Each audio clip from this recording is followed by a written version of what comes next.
Hello and welcome back once again. As I mentioned last time, today we'll be talking about asymmetric information, situations where one person knows something and the other person does not, right? So there's an asymmetry in terms of how much stuff they know. Now, if you are not in my class, I'll tell you something that I know and you do not, which is how awesome my book is, a step-by-step guide to the principles of microeconomics. Go ahead and check it out, and it will give you a lot of help about the kinds of questions that you will face in your Principles of Micro course.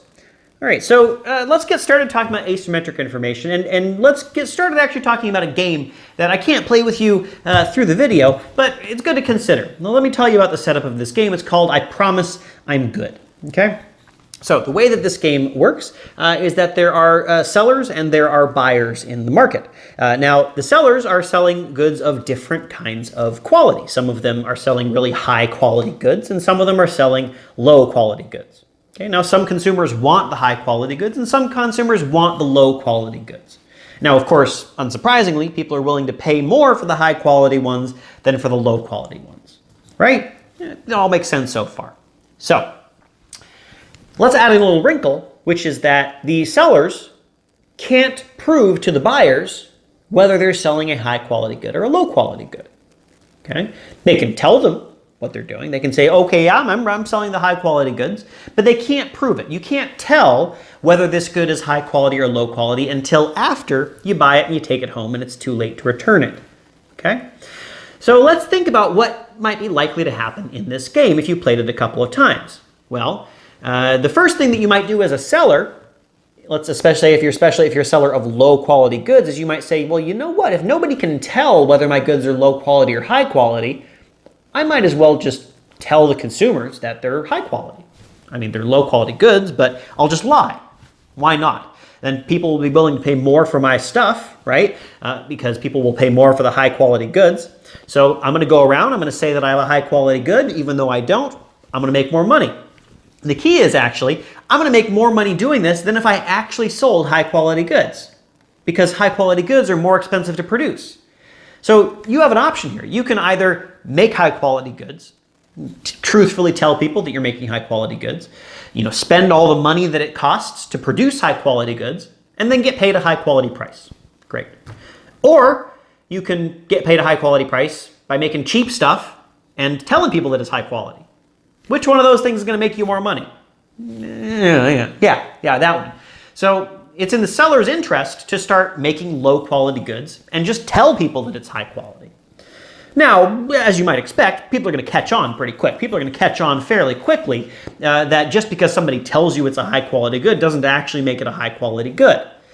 And so people are going to stop trying to buy high quality goods. They're going to say, you're telling me it's high quality? Well, I don't know about that. I'll just go ahead and buy low quality goods instead. At least those I know how good they are. And so what should happen in this market is that fewer and fewer sellers are going to choose to make high quality goods. And that benefit that they got of lying and saying that it's high quality, that's not going to work for too long either, because people are going to know, even though you said it's high quality, it's actually low quality. And so I'm not going to pay those high quality prices. I'm going to pay a low quality price even though you're telling me it's high quality. This is all buzzing around a little bit, but maybe watch back a couple times and you'll get the picture. The basic idea is, right, that if you can't verify high quality, there's no reason to make high quality. And then all those high quality goods eventually just sort of go away. Okay, that's what this game is talking about.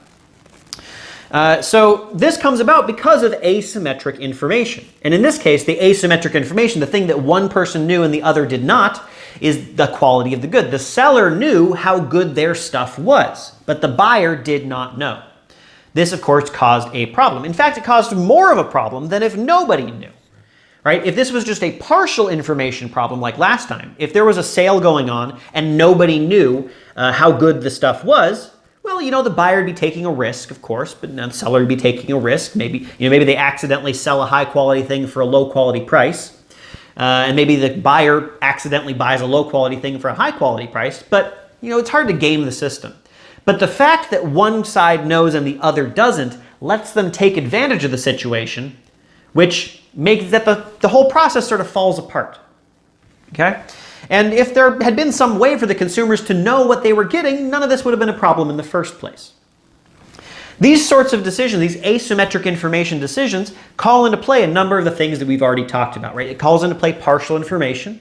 When the consumer is buying the thing that's claiming to be high quality, they have to consider the risky possibilities that either it maybe is actually high quality or the possibility that it might not actually be, right? So there's some expected utility going on in here. There's also some strategic decision making in here, right? These are two different forces playing a game together. And when you are buying a good that claims to be high quality, you have to think about, well, what's the best response of the seller? Is their best response to claim that something is high quality, or is their best response to claim something that's low quality, and given what they actually are producing? So there's strategic decisions going on in here, and there's partial information going on in here. So we have a problem. We have an information problem that is causing us to get to bad situations where, in this case, the high quality goods just sort of went away. We don't want that. So we need to fix this problem in some way. Now, this game that I've been talking about actually goes by a different name. It's a famous paper in economics written by George Akerlof, Nobel Prize winner George Akerlof, called The Market for Lemons. Lemons there meaning a used car or a car in general that's just not a very good car. Right? You don't know until you drive it off the lot, right? So there's that partial information problem. But the seller might have a better idea than you do, and so, you know, there's asymmetric information which causes a problem. What George Akerlof asks in this paper is, why is it so difficult to buy a high-quality used car?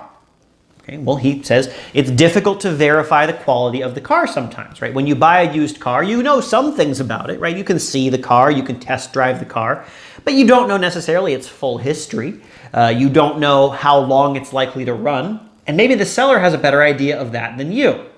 But it's hard for you to verify that quality.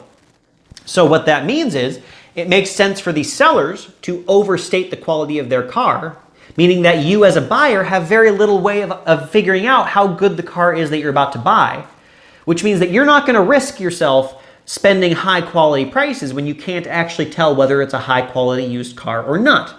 So then suddenly it's not worth it anymore to provide high quality used cars because no one will believe you that they're actually good. So the high quality used cars leave the market and you're just left with the junk. The lemons. That's the answer to the question, why is it so hard to buy a high-quality used car? So, again, this is a problem. This is what's called the market unraveling, okay? Where the market for high-quality used cars, in his example, just doesn't even exist anymore.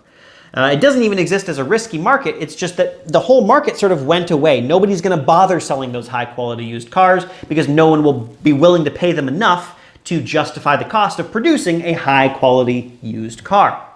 Let's sort of work this through mathematically. Let's say that there are 1,000 people who value a high-quality used car at $10,000, and they value a low-quality used car at $2,000, right? So they value low-quality used cars, and they value high-quality used cars, but they're very different, right? They pay more for a high-quality used car. But they can't tell how good the car is just by looking at it. They can't tell until after they've brought it home. So let's say that there's 500 sellers who make high-quality cars, and these high-quality cars are expensive to make. They cost $7,000. And there are 500 sellers who make low-quality cars, and they cost $1,000. Now notice, if there was no information problem, if everybody could tell how good the car was, everyone would be happy, right? The low-quality cars would get sold. People value them at more than they cost to produce, so there's a surplus there.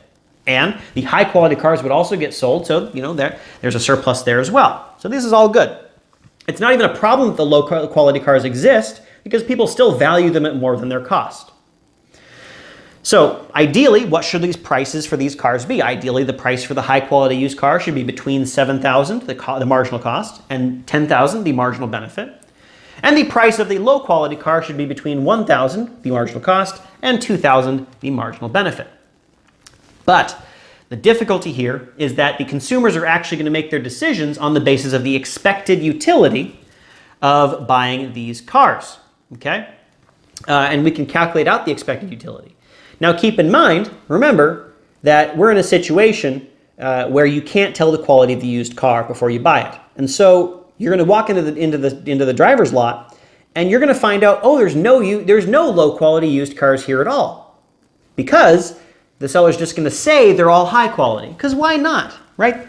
You can't tell anyway. You might as well claim they're high quality. So when you are going to buy a car, you need to think, well, what are the possible outcomes here? What are the utilities from those outcomes? And what are the probabilities of those outcomes? Let's write it out. We got outcomes, we have utility, and we have probability. So there is the possibility that we will get a low quality car. And the utility from that, let's just say that we're going to put that valuation at 2,000. Okay, and the probability of that happening is 1/2, right? Because everybody claims that they have a good car, and half of the cars were in fact good cars, and the other half were in fact bad. So half the time you get a car that says it's good, it's actually bad. And we could also get an actual high quality car.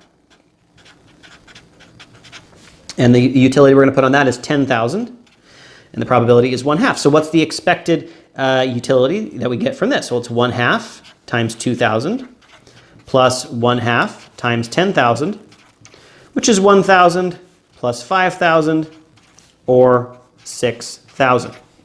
So our expected utility, our expected valuation from buying this car that claims to be high quality is 6,000. So then the question is, what's the most we'd be willing to pay for the car? Think about that. Well, 6,000, right? We wouldn't pay any more than we're going to value that car at in expectation. So we're only going to be willing to pay 6,000. Now, it seems like that might be okay. We'll just pay 6,000, fine. However, now think about you're a high quality car seller, and you realize no one's willing to pay more than $6,000 for these cars, but they cost $7,000 to make. So that's not worth it for you to go ahead and make these cars. So you think, well, you know what? Fine. You know, you're only willing to pay 6,000. It cost me 7,000. I can't help you. I'm just going to stop making cars altogether. So the high quality sellers, they pop out the market. They leave. That's the market unraveling, right? Those high quality sellers, you just can't find them anymore because nobody's willing to pay the amount that they need to get paid. They need to cover their costs. So what's going to happen then? Well, that 1/2 and 1/2 that we started with, half good cars, half bad cars, that shifts. As the high quality sellers leave, we suddenly end up with nothing but low quality cars. Instead of a 1/2 and 1/2, we instead have 1 and 0. You are assured that when you buy a high quality car, it is in fact a low quality car. And you only value those at 2,000, so you're only willing to pay 2,000. This is a situation in which nobody's happy, right? Compared to if everybody just told the truth, right, the high quality cars would still stick around because people would be willing to pay for them. The low quality cars, they don't actually care which world they're in because after all the high quality cars leave, people are only willing to pay 2,000 anyway, which is all they were willing to pay for the low quality cars in the first place. So it doesn't actually matter. So everyone is unhappy when this market unravels. Now, this is a problem, of course, that can apply to used cars, but it's actually a problem that applies any time we have this asymmetric information, where one side knows the quality of something and the other side does not. This pops up with employees. An employer does not know how good their potential employees are, but the employees probably have a better idea of it. Asymmetric information. Romantic partners, right? You don't know how good that boyfriend or girlfriend potentially is going to be. They might have a better idea of how they're going to treat you. Then you don't know, right? So we have asymmetric information as well. Product quality. When you bring home something from the store, you don't know exactly how well made it is, but the person who sold it to you certainly does. Politicians' positions, you don't know how much they really want to stick to their campaign promises or not. They do. Lots of different things, right? This pops up all the time. Now, this is, of course, only one of the problems that pops up in asymmetric information, but we're going to focus on it today. I think it's a useful and widely applicable problem. So we're going to ask, where do these types of problems arise? We already talked a little bit about those different situations on the last slide. How can we deal with these problems, right? I talked about this being a big, bad problem. The market unravels. The market just goes away. We would end up with no high-quality cars, no high-quality politicians, no high-quality romantic partners. That's a bad thing. We need to fix this information problem. Just like when we had the commitment problem in game theory and we found out some different ways we could fix it, now we have an asymmetric information problem in information economics, and we need to figure out how to fix that too. Okay? How well is this solution going to work as well? So first, let's think, what are the conditions that need to be there for this lemons problem to pop up? Okay? Well, first, we need to have some possible things that are of differing quality. Right? There needs to be different quality in order for you to care whether you get the good one or the bad one. Okay? And so we have things of different quality. And it needs to be the case that you can't directly observe the quality. That if you don't know whether something is good or bad, you can't immediately tell just by looking. You need to get it, buy it first, and then you get to see. Third, there must be somebody with an incentive to misrepresent their quality, right? The seller needs to say, hey, you know what, if I tell people this low quality thing is high quality, they'll pay me more. So that incentive needs to be there, right? If nobody has any reason to lie, then, there's no problem. The problem pops up because there's a reason to lie. Just like there was a problem in game theory because there was an incentive to break your promises. That's what caused the commitment problem. Here, the incentive to lie is what causes the lemons problem. So we have these problems that pop up anytime those conditions are met. How can we solve them? One way we can solve them is with something called signaling. You might have heard of this before, but the basic idea is you send a signal to somebody about the quality of the good, right? You try to inform them in some way about the quality of the good in a way that they can believe. Just like we're looking for a credible threat in the commitment problem, we are looking for a believable signal in the lemons problem. Now, of course, the most basic signal would just be telling somebody what the quality of the good is, but we already know that that's not going to get us very far, right? Because, I can say, hey, this car is really high quality, but I would say that whether it was high quality or low quality. So that doesn't really tell you much. So what we're talking about with the signaling goes a little bit beyond just telling somebody something. It has to be a little bit stronger than that. Now, the basic idea of the signal is that it has to be something that is easier to do if you're telling the truth than if you're lying. Basically, the signal has to be something that makes it really hard to lie. It has to be really hard to send the signal if you're not telling the truth. Let me give you an example of what I mean. Let's say that you've been offered a drink, but you're not sure if it's poison or not. This drink could have been poisoned, okay? Now, you could think, okay, how do I figure out whether this drink is poison or not? Well, you could just ask the person who gave it to you. I mean, certainly they know whether it's poison or not. Asymmetric information, they know, you don't. But why would you believe them? They are going to tell you it's not poisoned either way, right? They have an incentive to lie, so we end up with this asymmetric information problem.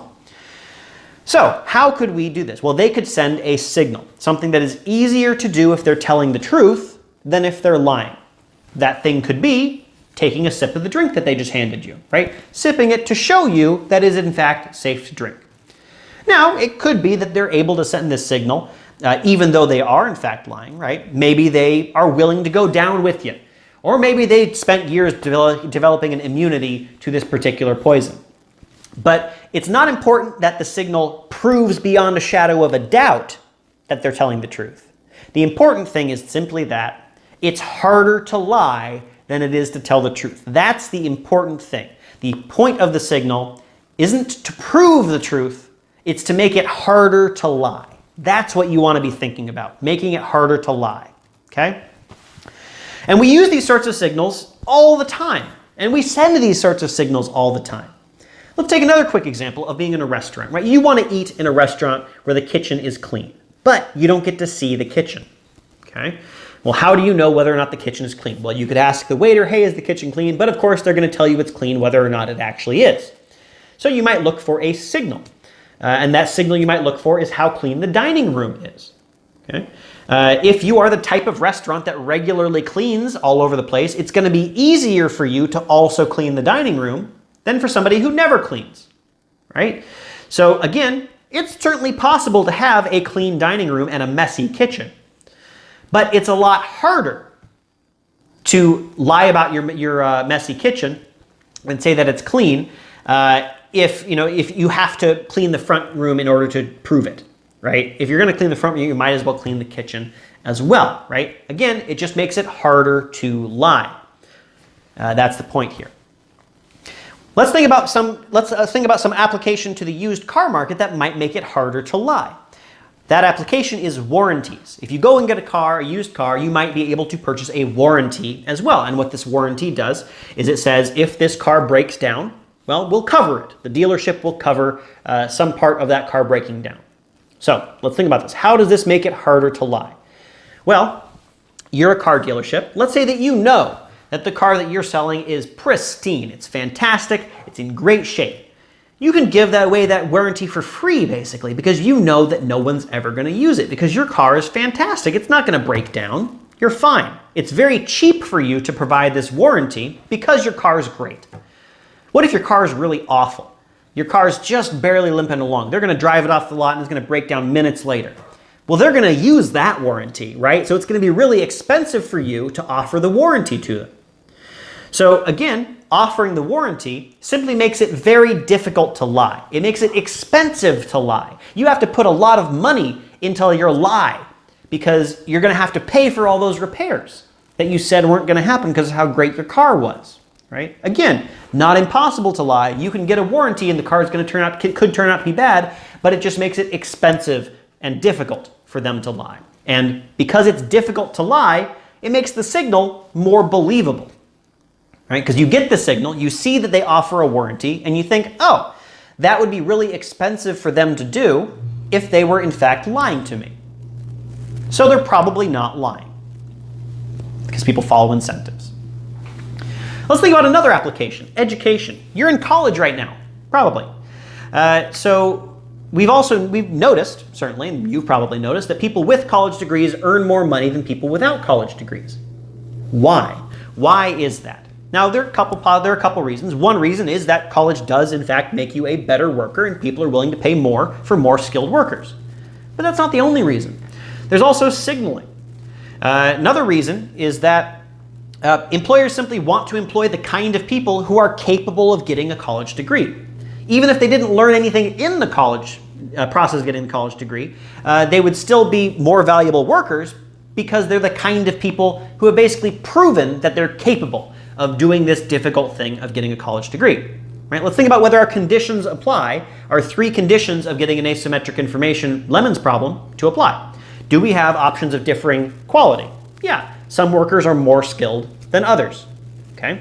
Can we observe quality directly? No. If you're interviewing a bunch of people, you can't tell exactly how good of a worker they're going to be. And finally, do people have an incentive to lie? Yes. If you have a bunch of people interviewing for you and you say, hey, are you a good worker? They're going to say yes, whether or not they actually are, right? They have an incentive to lie. So all 3 of our conditions apply here, and we have an asymmetric information problem. So we need to have a signal here that makes it difficult and expensive to lie. And one thing that can do that is a college degree. Let's think about it. Getting a college degree is a difficult thing. And specifically, it's more difficult for the kind of people who would be less skilled workers. Right? A lot of the skills that you use on the job are the same sorts of skills that you use to pass your classes.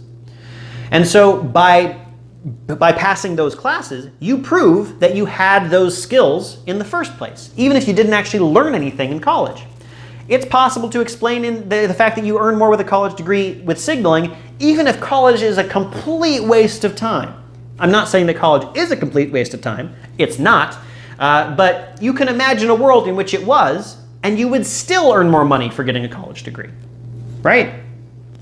And so you can imagine, okay, well, maybe the people who don't get the degrees, they'll just pretend, right? They're going to lie. They're going to send the signal even though they're not skilled workers. So they think, all right, I'm going to do it. I'm going to send the signal. I'm going to lie. I'm going to get a college degree even though I'm not very skilled. And they would show up to college and they'd say, oh my God, this is way too hard. It's not worth it. Sending the lie is too expensive for me, and so I'm not going to do it. And that's the magic of signaling right there. So one thing that you can take away from this, well, there's a couple sort of life lessons, which is not really a part of this class most of the time. But first of all, if college is difficult, be grateful, because that's part of the point. If college was not difficult, you wouldn't earn so much money for getting your degree. Second, if there's something that's difficult that you can do, you should probably do it, because at the very least, it proves to people that you could do a difficult thing, which proves some skills that you have, right? Which is going to let them, they're going to be willing to pay more for you or give you nice things later on down the line. So just a little bit of life advice. Signaling, of course, is not just a human thing. It pops up in nature as well. In fact, one of the most famous examples of signaling is with peacocks. If you've ever seen a peacock, when I was in elementary school, we actually had a bunch of just wild peacocks roaming around in the playground, which was pretty cool. But you might notice that they have very beautiful feathers. Now, why do they have beautiful feathers? Now, it's actually a bit of a strange thing, right? If you think about it, what purpose do these feathers serve? Not really a lot of purpose. And in fact, they make you very visible to predators. It makes you easier to hunt down. And they cost you a lot of energy. You got to eat a lot more bugs or whatever in order to have the calories needed to grow these beautiful feathers. So why bother growing them? Why has evolution led these peacocks to grow these giant, massive wastes of energy? The feathers. And, well, signaling comes into play. Because basically, having those feathers proves that you are a strong potential mate. Okay? Now imagine a world where there are two different kinds of peacocks. You've got strong peacocks and you have weak peacocks. Okay, and if you're a female peacock, you would prefer the strong ones, right? Because then you have the chicks, and the strong male peacock is going to be more able to help feed the chicks, or is just going to pass on some stronger genes, whichever it is. So let's say that let's imagine that peacocks have a choice of whether to grow feathers or not. Let's just say they have a choice. The math works out the same anyway. Is you have a choice. You can either grow these feathers or not. So, well, what are you going to do? So you're trying to convince female peacocks to mate with you, but if you go around and just say, hey, I'm a really strong male peacock, you should mate with me, they're not going to believe you, right? Anybody could say it, you got to prove it. And so you have to be so strong that you can waste a bunch of calories growing these feathers, that you can avoid predators despite having these visible feathers.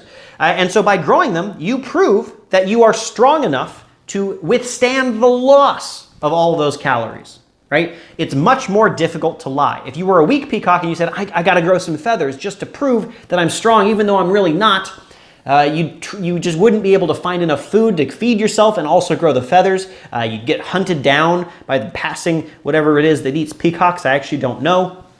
And you'd die, right? So lying here is very expensive, which is exactly what we need for a signal.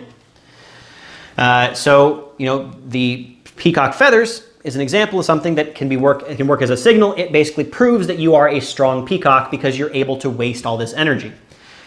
Which sort of gives us a nice way of thinking about signaling in that it's sort of, the signal itself is pretty much a useless thing. It's a big useless waste of time. But the reason that you do it is to prove that you can waste all that time, that you can get through that useless, pointless task. You can fight your way through, and all it does is prove that you're capable of doing it.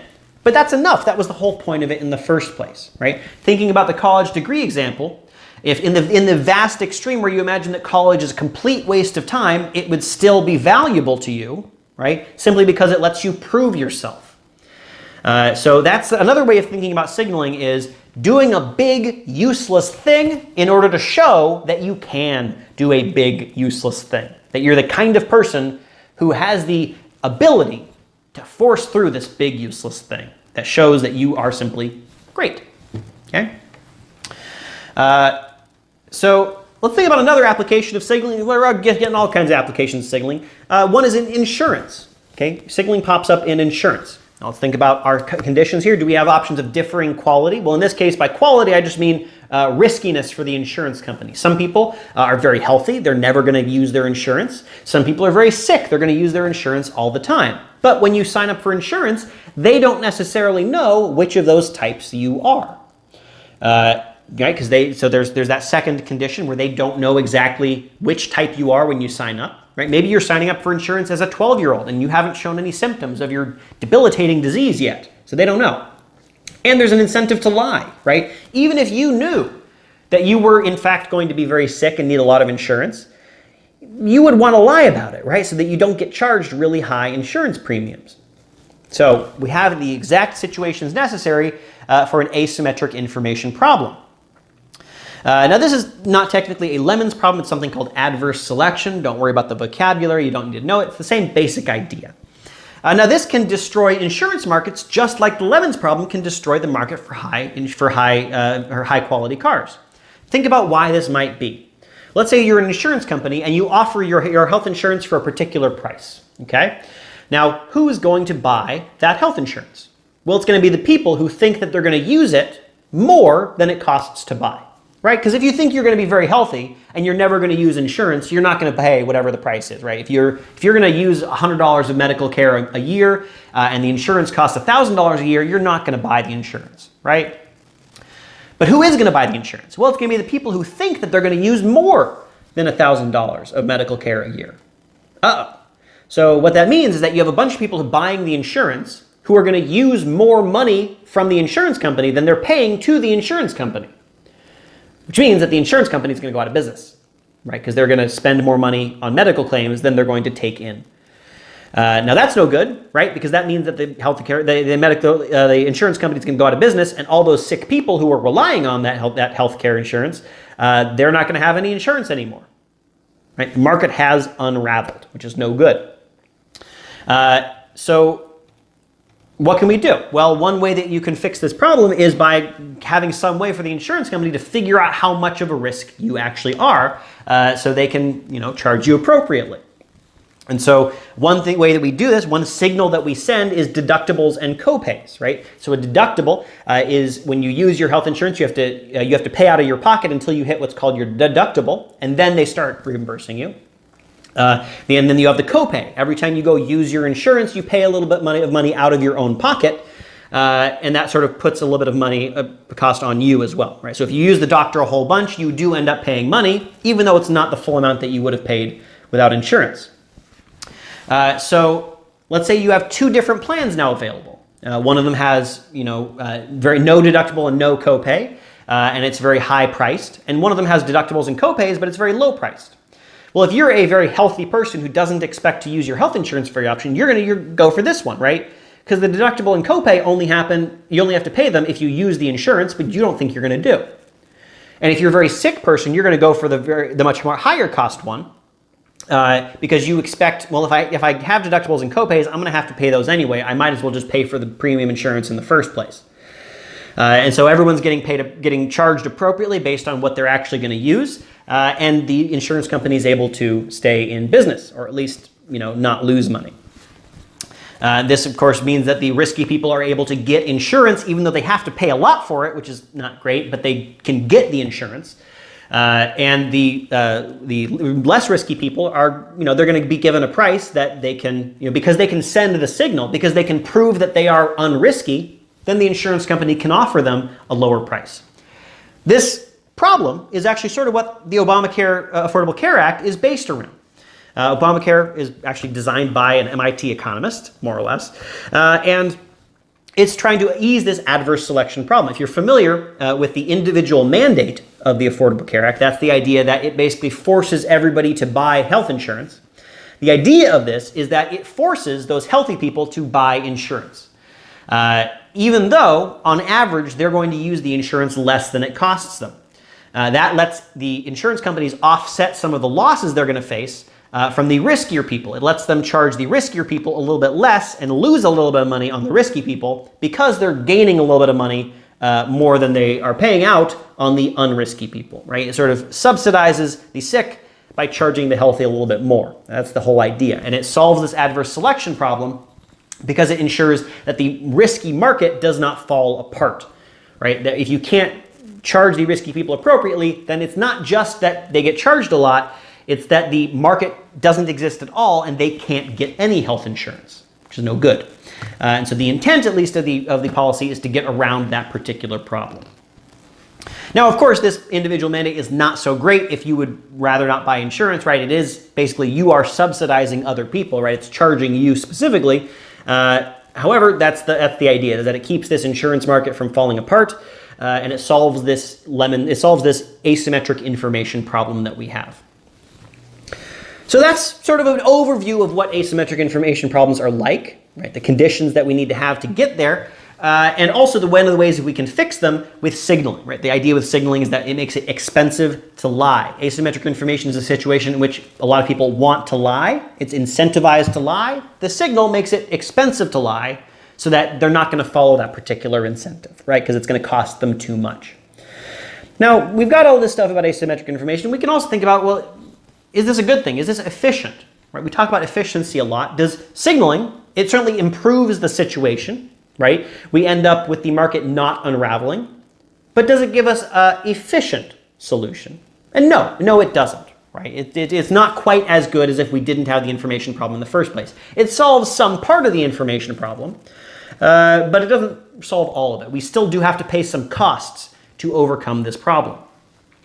We can think about this in terms of the first best solution and the second best solution. The first best solution is what you get if there's no information problem at all. That's things like a competitive market or all the nice stuff that we talked about, right? There's no information problem in those markets.